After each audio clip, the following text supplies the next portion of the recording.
ఏపీలో కొత్త ప్రభుత్వం కొలువుదీరబోతుంది. ఎన్నికల్లో ఇచ్చిన హామీల అమలుపై అధికారులు కసరత్తు ప్రారంభించారు. ఏప్రిల్ నుంచే పింఛన్ 4,000కు పెంచుతామని టీడీపీ, జనసేన ఉమ్మడి మేనిఫెస్టోలు ప్రకటించారు. అలాగే దివ్యాంగులకు 6,000కు పెంచుతామని హామీ ఇచ్చాయి.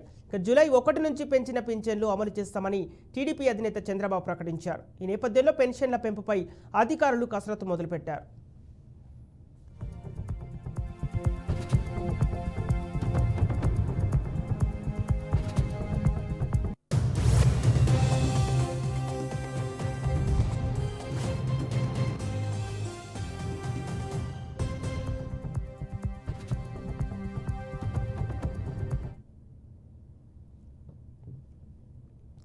ప్రస్తుతం రాష్ట్ర వ్యాప్తంగా 65.30 లక్షల మంది పింఛన్ లబ్ధిదారులు ఉన్నారు. వీరికి పింఛన్ నగదు చెల్లింపులకు గాను నెలకు 1939 కోట్లను ప్రభుత్వం విడుదల చేసింది. ఏప్రిల్ నుంచే 4,000 పింఛన్ పెంపు అమలు చేసే ఒక్కొక్కరికి 7,000 చొప్పున, దివ్యాంగులకు 6,000 పింఛన్ జూలై 1 నుంచి పంపిణీ చేయడానికి 4,400 కోట్లు అవుతుందని అధికారులు ప్రాథమికంగా అంచనా వేశారు. ఆగస్టు నుంచి అయితే నెలకు 2,800 కోట్ల వ్యయం అవుతుందని లెక్కగట్టారు. ఈ మేరకు ప్రభుత్వానికి నివేదించనున్నారు.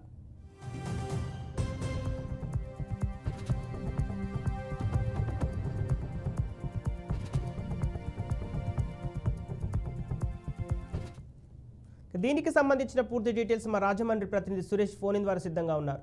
సురేష్, చెప్పండి.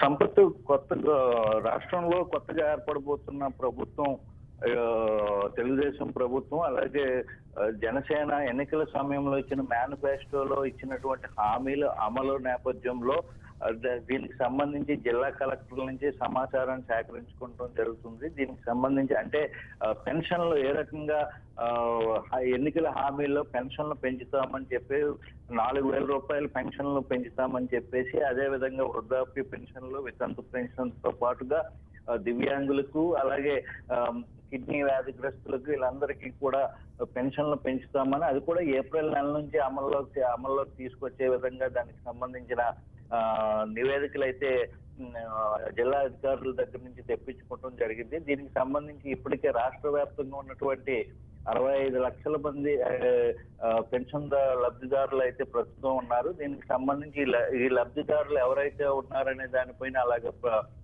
వైద్య విధాన పరిషత్తు, అలాగే జిల్లా కలెక్టర్ల నుంచి, డిఆర్డీఏ అధికారుల నుంచి కూడా ఇప్పటికే సమాచారం సేకరించుకుంటున్నారు.